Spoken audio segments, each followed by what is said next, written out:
9. Car on your left. Keep to the right. Still there. Clear on the left. Car on your left. Clear. Hey yo, welcome back. Stinky Tofu here, and this is going to be part 3 of getting my Smurf account to a license. So here we are taking off from the pits again. Starting, I think maybe lasso. There's one guy behind me. So you see here the chaos starts right here. Flipped over car to the right. You know, this is typical iRacing open wheeler stuff. You know, these cars are just super unforgiving, and any small mistake really sets back your lap time, and you know, it really it's easy to crash in these cars. Once you lose grip, you go off course.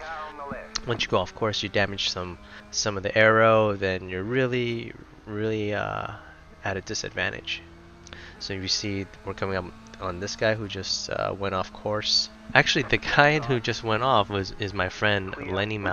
He's actually one of my friends, so he jumped into this race with me. He qualified, I think, 3rd or 4th or 5th or something. I guess just got a little out of hand there and ended up in the dirt. But yeah, he's pacing, following me pretty closely.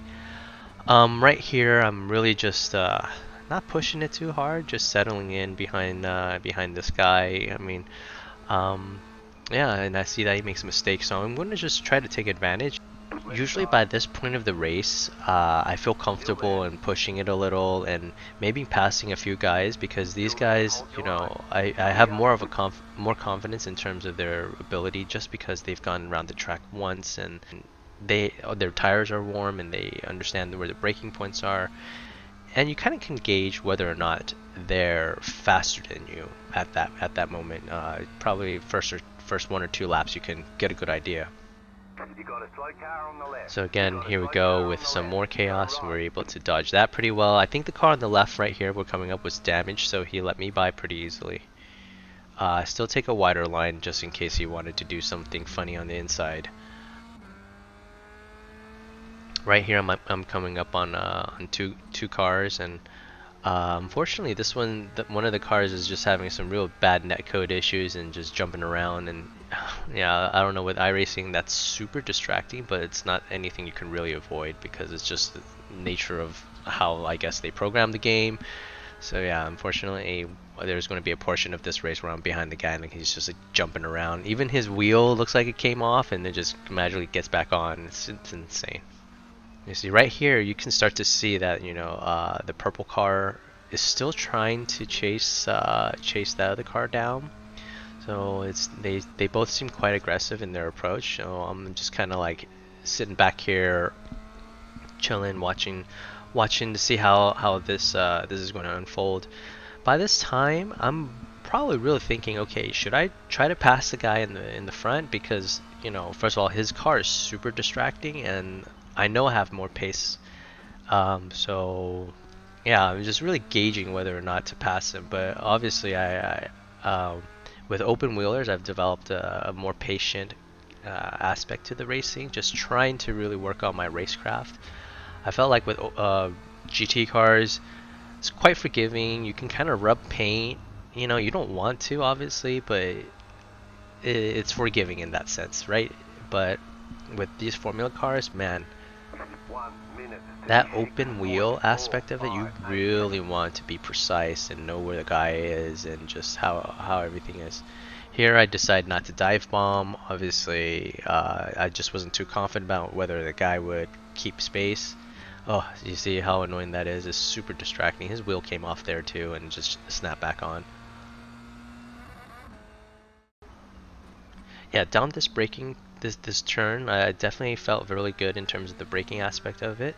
I could brake a lot later than these guys, and just, you know, could really close the gap and close the distance on. So right now I'm trying to get like right on his back wheels, so that I can slipstream down the front and hopefully just get past him by brute force and just by speed, rather than having to, you know, gingerly try to maneuver during the corner.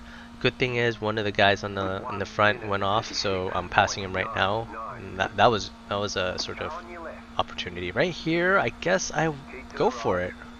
Oh, I guess I don't. Oh, I do. Wow, passing 2 right there. So I gained 3 spots there. So finishing up this lap, I'm actually building a little bit of a gap, I felt, with the guy behind me. Actually, seems like he's keeping pace pretty well. For some reason, later on in the race, he disappears. I think he might have crashed. I was happy at this point because I knew there was one car between me and Lenny, and hopefully that car would keep Lenny busy and trying to pass him. So yeah, I'm just running my race here. The guy's 9 seconds ahead. I did think about pushing a little bit just to close the gap, but then yeah, I don't think that was really my priority at this point. I just was really comfortable setting a good rhythm, or I was setting a good rhythm, so I just felt comfortable with the car and where I was at this point. Just didn't really want to change too much right now. I think it's quite a lonely run. There's not too much. So from here on out, the laps are pretty lonely. I'm just really lapping by myself. I end up 3rd. Pretty good race. Last to 3rd. Nice big chunk of SR that was added on along with iRating. So obviously this was a rather low strength of field in terms of yeah, just a low strength of field overall. With that said, I hope you made it this far into the video and it was interesting for you. I will be coming out with more parts to this series. Again, if you like the content, please like and subscribe so you'll be notified when the new content comes up. And thanks. Hope to see you on the track.